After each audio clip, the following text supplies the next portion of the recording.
tanpa banyak basa-basi lagi, yuk kita langsung cek this out aja kelanjutan alur ceritanya.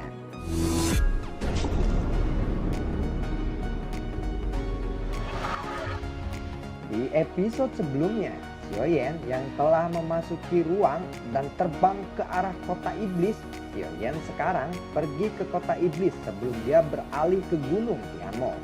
Meskipun wilayah klan Xiao telah dipisahkan dari kota Muyao oleh beberapa pegunungan, di lubang teleportasi ini jaraknya hanya beberapa menit saja.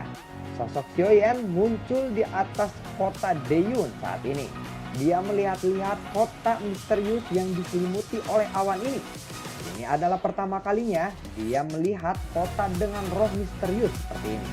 Sosok Xiaoyan perlahan mendarat tidak jauh dari kota dan perlahan berjalan menuju kota Moyun. Mengamati situasi di sekitaran kota Moyun sambil berjalan-jalan. Kota Moyun berada di sepanjang kaki gunung Tianmo. Di ujung jalan ada tembok kota yang tingginya lebih dari 10 meter.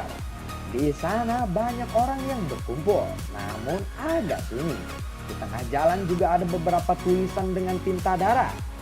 Ini adalah tempat cabang dari klan Yimo di kota Deyun, ucap Xiaoyan saat melihat ke gedung dengan beberapa roh jahat di sana. Setelah berjalan selama setengah jam di kota, Xiaoyan bisa memahami situasi di sana. Kemudian Xiaoyan memasuki sebuah toko. Di sana dia menemukan sebuah kotak biru.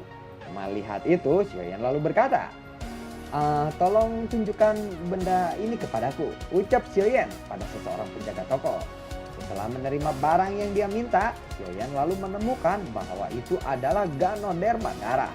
Benar saja, ini memang Ganoderma darah, ucap Xiaoyan. Hari ini mungkin memang keberuntungannya sangat bagus. Ganoderma darah juga sangatlah sulit ditemukan di pegunungan iblis ini.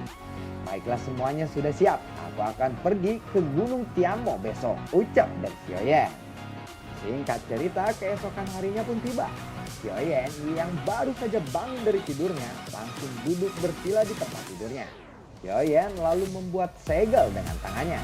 Kemudian ruangan tenang di sekitarnya menjadi seperti ada gelombang air. Pelatihan ini berlangsung selama hampir 1 jam.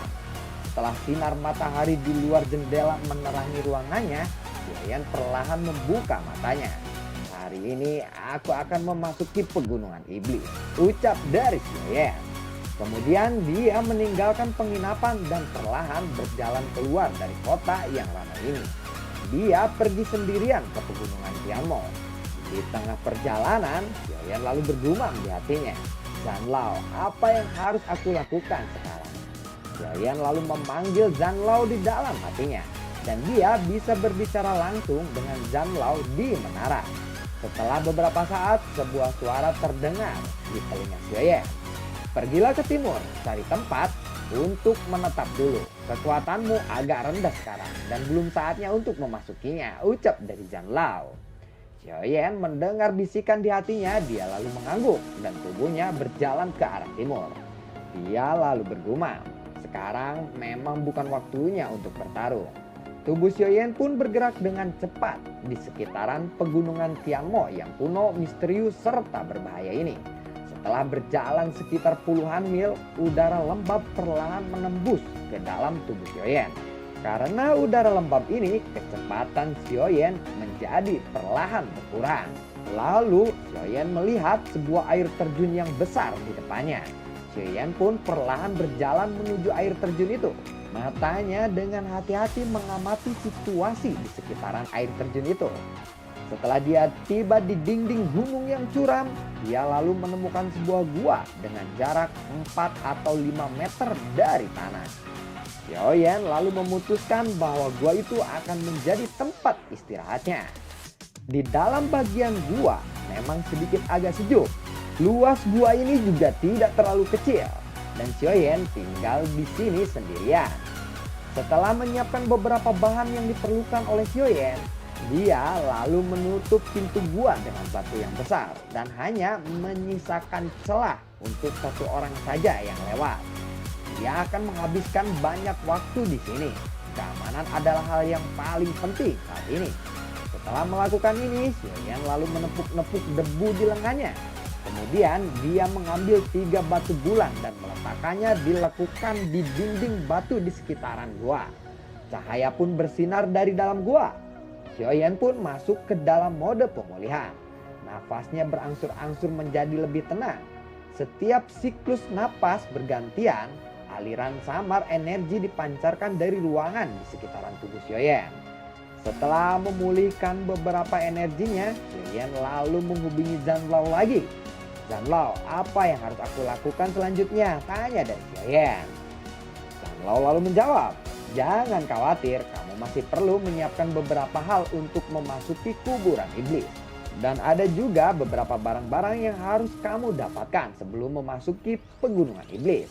Salah satunya adalah rumput berdarah, mengumpulkan cabang roh, mengubah buah ajaib," ucap dari Zanlao. Setelah mendengar ini, Xiaoyan pun perlahan berjalan keluar dari gua. Dia lalu menatap pegunungan Tianmo ini yang tidak berujung. Dia pun menyadari tampaknya hanya bagian yang lebih dalam dari pegunungan Tianmo yang mungkin memiliki bahan-bahan yang sangat berharga. Mengandalkan penglihatan jiwanya yang luar biasa, Xiaoyan bisa merasakan arah umum energi di sekitarnya. Dan sekarang dia berjalan menuju tempat dengan energi paling banyak. Tidak lama kemudian, tumpukan batu kecil berwarna merah muncul di depannya. Melihat tumpukan batu merah darah, Xiaoyan lalu menggosok tangannya. Matanya perlahan menyapu tumpukan batu merah itu. Setelah beberapa saat, mata Xiaoyan berhenti di rumput merah di dinding gunung di belakang tumpukan batu itu. "Ini adalah rumput darah," ucap dari Xiaoyan. Tetapi dia heran kenapa bahan obat yang berharga ini tidak dijaga oleh binatang ajaib. Saat jarak dari darah ke rumput semakin dekat, Xiaoyan tiba-tiba merasakan sedikit dingin di hatinya. Hatinya lalu berhenti. Tepat ketika Xiaoyan akan berbalik, bayangan ungu besar di puncak tembok gunung lalu muncul. Melihat binatang ajaib raksasa yang tiba-tiba muncul, Xiaoyan tidak berani bergerak saat ini. Itu adalah rubah iblis besar berwarna ungu. "Aku rasa kekuatan rubah iblis ini berada di tahap akhir Kaisar Bintang," ucap dari Xiaoyan. Rubah iblis itu menatap tajam ke arah Xiaoyan yang tiba-tiba masuk ke wilayahnya. "Zanlao, apa aku bisa mengalahkan binatang ini atau tidak?" tanya dari Xiaoyan. "Rubah sangatlah sulit untuk dihadapi dengan kekuatanmu saat ini. Peluang kemenanganmu tidak lebih dari 30%. Tetapi rumput dewa ini sangatlah langka. Jangan lewatkan kesempatan ini," ucap dari Zanlao. Xiaoyan lalu menatap rubah itu dan dengan hati-hati dia melihat ada bekas luka yang sangat menakutkan di perut bagian bawah rubah itu. Melihat itu, Xiaoyan lalu bergumam, sepertinya rumput darah ini telah menarik banyak musuh untuknya. Meskipun dalam keadaan normal, dia hampir tidak mungkin bisa untuk mengalahkan rubah iblis ini. Tetapi situasinya sekarang tampaknya cukup menguntungkan baginya. Xiaoyan lalu mengepalkan tangannya dan sebuah pedang tuan pun muncul. Hari ini akan menjadi pertempuran yang sangat sengit. Kaki raksasa itu lalu bergerak. Mata merah rubah iblis itu lalu menatap Xiaoyan. Energi putih muncul pada cakar besarnya. Tubuh kaisarian, teriak dari Xiaoyan. Lalu puluhan api tiba-tiba muncul. Api-api itu bergulir meledak di bawah kendali Xiaoyan. Nyala api itu sangatlah indah. Dengan cepat lalu bergerak dari pori-pori tubuhnya berubah menjadi serangkaian naga api yang melayang di sekitaran tubuhnya. Setelah Xiaoyan menampilkan tubuh Kaisar Dou, Xiaoyan langsung melepaskan serangannya. Ya, buah! Rubah iblis yang dipukul begitu kuat oleh serangan Xiaoyan, dia merasa tidak ada apa-apa yang menyerangnya. Dia masih tetap berdiri dengan tegak, seolah-olah tidak ada yang terjadi. Melihat itu, Xiaoyan tercengang dan berkata, "Wow, pertahanan yang bagus," ucap dari Xiaoyan. Namun saat ini, di bawah pukulan api penuh dari Xiaoyan tadi, luka perut rubah iblis itu tiba-tiba meledak. Darahnya lalu mengalir dan rubah itu pun berencana untuk kabur. Melihat rubah iblis ini hendak melarikan diri, Xiaoyan pun tertawa. "Bagaimana mungkin aku akan membiarkanmu melarikan diri?" ucap dari Xiaoyan. Tubuh Xiaoyan muncul di depan rubah itu dengan tiba-tiba. Saat ini tangan kirinya memegang pedang api dan tangan kanannya membesar. Xiaoyan lalu menggabungkan serangan keduanya dan menghantamkannya ke arah rubah iblis itu. "Matilah kau!" teriak dari Xiaoyan. "Ya, buar!" Tubuh rubah iblis itu terpental 100 kaki ke belakang. Setelah menghantamkan pukulannya, tubuh Kaisar Xiaoyan kembali menyusut. Tubuh Xiaoyan sepertinya lumpuh, tidak bisa bergerak lagi saat ini. Dia pun berbaring sejenak untuk memulihkan kekuatannya. Zanlao lalu berkata di pikiran Xiaoyan, makhluk itu benar-benar setara dengan seseorang kaisar bintang 1 menengah. Meskipun makhluk itu sudah terluka, kekuatan serangannya masihlah sangat kuat. "Aku mengerti sesuatu sekarang," ucap dari Zanlao. Xiaoyan hanya tersenyum pahit mendengar itu. Xiaoyan lalu berkata, "Ya, makhluk itu cukup tangguh. Andai saja dia tidak terluka, mungkin aku yang akan mati di tangannya," ucap dari Xiaoyan. Xiaoyan lalu berkata lagi, "Untungnya aku terbantu dengan metode kaisar juga. Tetapi mode ini hanya bisa bertahan selama 10 menit saja. Setelah itu aku tidak akan bisa melakukan apa-apa lagi," ucap dari Xiaoyan lagi kepada Zanlao. Zanlao lalu menjawab, "Tenang saja, setelah kamu berhasil menyempurnakannya, aku yakin hal ini tidak akan terjadi lagi," ucap dari Zanlao.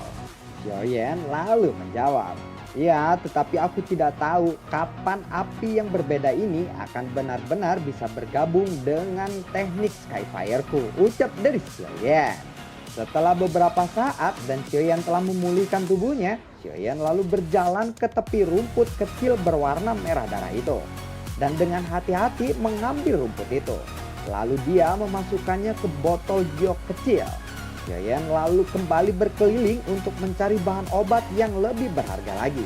Dia pun mulai berjalan-jalan di sekitaran rumput darah itu. Akhirnya dia menemukan Jung Lingzi. Setelah mengumpulkan bahan obat, Xiaoyan segera mengeluarkan belati dan memotong kepala rubah iblis itu. Inti sihir ungu tiba-tiba muncul. Xiaoyan yang terkejut, dia lalu berkata, "Ada inti sihirnya," ucap dari Xiaoyan. Xiaoyan segera mengambil inti sihir itu. Inti sihir rubah iblis dapat dijual seharga 2000 koin emas di pasar. Setelah itu Xiaoyan segera berjalan melewati hutan yang lebat dan bergegas kembali menuju air terjun. Setelah beberapa saat, langkah kaki Xiaoyan tiba-tiba terhenti. Dia merasakan ada suara samar yang datang dari sebelah kiri. Xiaoyan pun segera bersembunyi. Ternyata ada 2 sosok perlahan muncul di hadapan Xiaoyan. Melihat kedua sosok itu, Xiaoyan lalu bergumam, "Orang-orang ini adalah klan Yijiao," ucap dari Xiaoyan di dalam hatinya. Seseorang pria parubaya lalu berkata, "Mari kita beristirahat dulu di sini. Nanti kita akan memasuki wilayah pegunungan Tianmo. Di sana banyak binatang ajaib yang sewaktu-waktu bisa menyerang kita," ucap pria parubaya. Lalu pria di sampingnya berkata, "Brengsek, di mana si Xiaoyan itu bersembunyi? Aku sangat ingin membunuhnya," ucap dari pria itu. "Mungkin binatang ajaib di sini sudah memakannya dan merubahnya menjadi kotorannya," ucap pria parubaya yang satunya. Mungkin saja sih, tetapi tergantung dengan kekuatan binatang ajaib di sini juga. Ya sudahlah, kita jangan memikirkan hal itu dulu.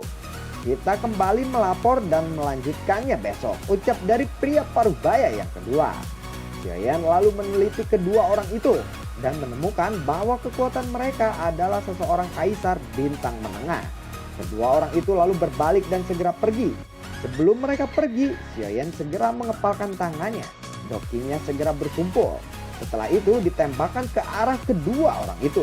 Syum, buar. Kedua orang itu segera menyadari ada serangan menuju ke arahnya. Mereka dengan cepat menghindar. Pria parubaya kedua lalu berteriak, "Bunuh dia!" Xiaoyan tiba-tiba muncul di depan pria parubaya kedua. Tangannya segera menghantamkan ke arah leher pria parubaya yang kedua. Buar! Pria parubaya yang kedua segera jatuh menghantam tanah dan seketika pun mati. Melihat temannya mati, pria parubaya yang ke-1 segera bertanya, "Siapa kamu? Kenapa kamu menyerang kami?" Tanya dari pria itu. Xiaoyan lalu berkata, "Bukankah kamu mencariku?" Tanya dari Xiaoyan. Apakah kamu Xiaoyan? Ucap dari pria parubaya itu. Pria parubaya itu segera berbalik dan dengan cepat melarikan diri. Xiaoyan segera melesat untuk menyusul pria parubaya itu. Pria parubaya itu segera mengeluarkan pedang panjang dan mengayunkannya ke arah Xiaoyan. Hiat buar!